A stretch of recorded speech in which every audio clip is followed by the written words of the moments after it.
Chapter है वो परिवहन। परिवहन यानी कि ट्रांसपोर्टेशन, ट्रांसपोर्ट भी इनको जाना जाता है कई नामों से। ट्रांसपोर्टेशन क्या होता है इसके बारे में जान चुके हैं, और साथ में पौधों में परिवहन की सारी क्रियाओं को जान चुके हैं, और साथ में जाइलम और फ्लोएम के बीच के अंतर को भी जान चुके हैं। आज हम लोग पढ़ने वाले हैं पौधों में परिवहन का जो अंतिम कड़ी है वो पढ़ लेंगे। उसके बाद जंतुओं में परिवहन को झांकेंगे, जंतुओं में परिवहन किस प्रकार से होता है उनको जानने वाले हैं। तो पहले है क्या कि वाष्पोत्सर्जन क्या होता है। पौधों में परिवहन का एक सबसे महत्वपूर्ण हिस्सा है जिसका नाम क्या है, वाष्पोत्सर्जन। परिवहन तो जानिए गए, जल गया, घुलित खनिज लवण गया, और क्या गया, खाना पीना इधर उधर गया, यही ना रे, जाइलम और फ्लोएम के द्वारा। परंतु आज पढ़ने वाले हैं क्या हम लोग, वाष्पोत्सर्जन।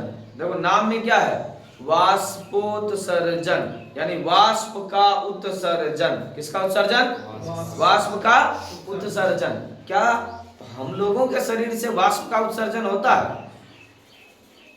हम लोगों के शरीर से पसीना निकलता है? नहीं निकलता है रे। पसीना जब फिर हवा के संपर्क में आता है तो वाष्प बन के उड़ जाता है। तो उसी प्रकार पेड़ पौधों से भी पसीना निकलता है। प्रकाश संश्लेषण प्रक्रिया, प्रक्रिया कौन सी, प्रकाश संश्लेषण। और प्रकाश संश्लेषण प्रक्रिया से पानी निकलता है, ऑक्सीजन निकलता है, और ग्लूकोज अपना बनाती है। तो पानी जो निकला वो पानी आखिर जाएगा कहाँ, क्या करेगा? बाल्टी भर के रखेगा क्या? आएगा कोई तो कपार पे झाड़ देंगे। पेड़ पौधा ऐसा करता तो बढ़िया रहता नहीं रे, लेकिन ऐसा नहीं करती। प्रत्येक पत्तियों, जब आप पत्ता को देखेंगे ना, प्रत्येक पत्ता के पास घमाया हुआ पत्ता रहेगा, एकदम गर्म पत्ता रहेगा, एक साइड पानी नजर आएगा। ये कैसे हो पाया? क्योंकि दिन में प्रकाश संश्लेषण की प्रक्रिया करती है, और प्रकाश संश्लेषण प्रक्रिया के द्रव्यान ही जो है वो क्या करती है, ऑक्सीजन गैस निकालती है, और साथ में जल भी निकालती है। अब ये जल सूर्य के प्रकाश द्वारा, सूर्य की गर्मी से क्या होता है, वाष्प बन के उड़ जाता है वायुमंडलीय गैसों के साथ। इसी प्रक्रिया को कहते हैं हम लोग वाष्पोत्सर्जन। क्या कहते हैं, क्या कहेंगे, वाष्पोत्सर्जन। वही लिखे हैं, देखिए क्या, पौधे के वायवीय भागों से, ट्रांसपायरेशंस ना, पौधे के वायवीय भागों से जल का रंध्रों द्वारा, फिर से सुनिए क्या लिखे हैं, पौधे के वायवीय भागों से, पौधे के वायवीय भागों से क्या, जल का यानी पानी जो बनाया उसका, जल का रंध्रों द्वारा, रंध्र यानी स्टोमाटा, क्या, स्टोमाटा द्वारा वाष्प के रूप में निष्कासन, वाष्प के रूप में उड़ जाना क्या कहलाएगा, वाष्पोत्सर्जन। क्या कहलाएगा, वाष्पोत्सर्जन। फिर से सुनिए, पौधे के वायवीय भागों में, पौधे के वायवीय भागों में जल का रंध्रों द्वारा, स्टोमाटा द्वारा वाष्प के रूप में निष्कासन। किसके रूप में, वाष्प के रूप में निष्कासन क्या कहलाएगा, वाष्पोत्सर्जन। कोई दिक्कत यहाँ तक, वाष्पोत्सर्जन। अब वाष्पोत्सर्जन का महत्व होगा, क्यों जरूरी है वाष्पोत्सर्जन, काहे जरूरी पड़ गया? तो हमसे क्वेश्चंस आजकल थोड़ा ट्रिकी पूछने लगा है। क्या पूछता है वाष्पोत्सर्जन क्या है, इसके महत्व को लिखे। पहले पूछता था वाष्पोत्सर्जन किसे कहते हैं, आजकल क्या क्वेश्चन को कर देने लगा, वाष्पोत्सर्जन क्या है, इसके महत्व को लिखे। कोई बड़ा बात नहीं ना। तो जब उधर से पूछना शुरू किया तो हम लोग भी इधर पढ़ना शुरू कर देते हैं ना। जब वैसा क्वेश्चन पूछना शुरू किया तो इधर वैसा पढ़ना शुरू कर देंगे। तो वाष्पोत्सर्जन के क्या महत्व है, वैसे भी जानकारी होनी चाहिए, क्यों होता है वाष्पोत्सर्जन। वाष्पोत्सर्जन क्रिया जड़ से शीर्ष तक जल की धारा को बनाए रखती है। हम लोग जो जाइलम क्या करता है, जड़ से पानी उठाए और चलते रहता है ऊपर तक, और वहीं से जहां जहां पानी बन रहा है वो क्या हो रहा है रे, वाष्प द्वारा होती, सूर्य की गर्मी द्वारा वाष्प बन के उड़ रहा है। तो प्रत्येक भाग में वाष्पोत्सर्जन हो रहा है पत्ता में, जहां जहां खाना बन रहा है या फिर प्रकाश संश्लेषण हो रहा है। तो ये जल की धारा को ऊपर से नीचे तक बनाए रखती है, जिससे पेड़ पौधा ठंडा महसूस करता है, खुद को क्या महसूस करेगा, ठंडा महसूस करेगा, यानी कि उसका ताप क्या रहेगा, नियंत्रित रहेगा। तो वाष्पोत्सर्जन से पौधों का ताप क्या होता है, नियंत्रित रहता है। और साथ में क्या, ये साथ में खनिज लवण और के अवशोषण और परिवहन में भी मदद करता है। तो वाष्पोत्सर्जन खनिज लवण के अवशोषण और परिवहन में भी सहायक होता है।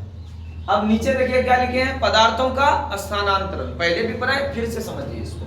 पौधे के एक भाग से दूसरे भाग में खाद्य पदार्थों के जलीय घोल के आने के आने जाने को क्या कहेंगे? पदार्थों का परिवहन। पौधा का एक भाग से दूसरे भाग तक जो भी खाना पीना है, जल है, जल में घोल के चला जाता है खाना पीना, सारा चीज क्या कहलाएगा? पदार्थों का स्थानांतरण। क्या कहलाएगा? पदार्थों का स्थानांतरण। इस प्रकार से पौधों में परिवहन को हम लोग समाप्त कर दिए। अब हम लोग जाने वाले हैं कहाँ? जंतुओं में परिवहन। ना, जंतु में हम लोग भी आते हैं, तो मानव में भी परिवहन पढ़ेंगे ना। हृदय पढ़ने वाले इसी में, क्या? हृदय, हृदय समझता है ना सब? हार्ट, दिल ना, उसकी संरचना और उससे संबंधित परिवहन क्रिया, क्रिया विधि समझने वाले। ठीक, तो आज शुरुआत कर रहे हैं जंतुओं में परिवहन। किसमें परिवहन? तो जंतुओं में परिवहन क्या है? तो जंतुओं में ऑक्सीजन, कार्बन डाइऑक्साइड, पोषक तत्व, हार्मोन्स, अन्य उत्सर्जी पदार्थ या कोई और हानिकारक पदार्थ का परिवहन बहुत ज्यादा जरूरी है। ये वैसे पदार्थ हैं जिसका एक जगह से दूसरे जगह जंतुओं में या मानवों में होता है। तो ये सभी पदार्थ हैं जिसका परिवहन होना है।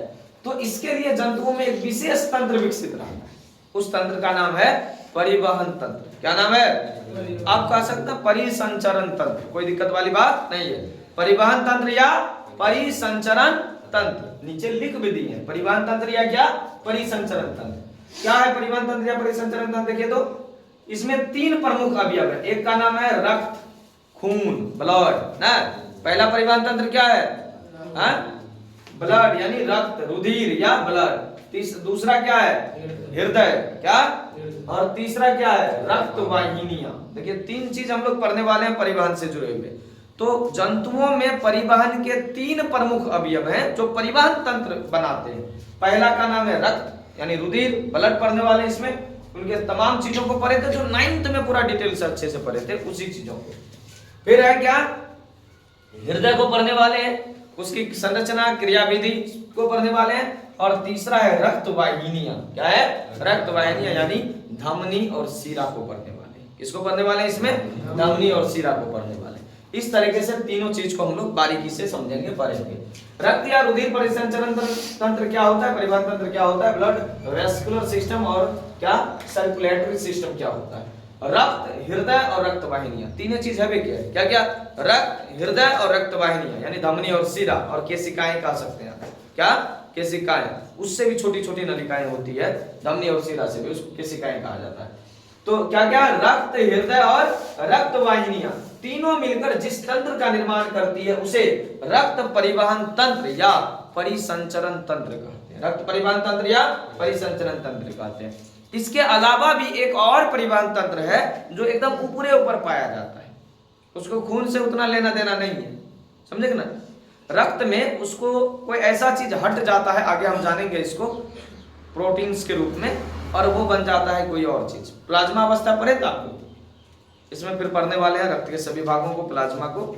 और ये जो अन्य परिवहन तंत्र है, जंतुओं में परिवहन के लिए एक अन्य विशेष तंत्र पाया जाता है जिसे कहते हैं लसिका तंत्र। क्या कहते हैं? लसिका तंत्र, लिम्फेटिक सिस्टम। क्या कहेंगे? लसिका तंत्र। यानी इन तमाम परिवहन तंत्र के अलावा भी एक तंत्र है जिसका नाम है लसिका तंत्र। तो हम लोग तीन लसिका क्या कहते हैं, तीन परिवहन तंत्र मुख्यतः पढ़ेंगे। पहला का नाम याद रखना है रक्त। क्या पढ़ने वाले हैं? रक्त। रक्त की संरचना सबको याद है? रक्त की संरचना दो भाग में बटा रहता है, ठोस भाग और तरल भाग। अरे ठोस भाग में होगा रक्त के कोशिकाएं, आरबीसी, डब्ल्यूबीसी, बीपी ना, और तरल भाग में होगा प्लाज्मा। ठीक ना, प्लाज्मा का फिर व्याख्या संरचना समझेंगे, फिर आरबीसी, डब्ल्यूबीसी और बीपी की सब चीज समझेंगे। इसके बाद क्या पढ़ेंगे हम लोग? हृदय, उसकी क्रियाविधि संरचना को समझेंगे, फिर धमनी, शिरा की संरचना और क्रियाविधि को समझेंगे। इस प्रकार से ये परिवहन चैप्टर खत्म होगा, जंतुओं में परिवहन। जब तीनों को पढ़ लेंगे तो ऑटोमेटिक खत्म हो जाएगा।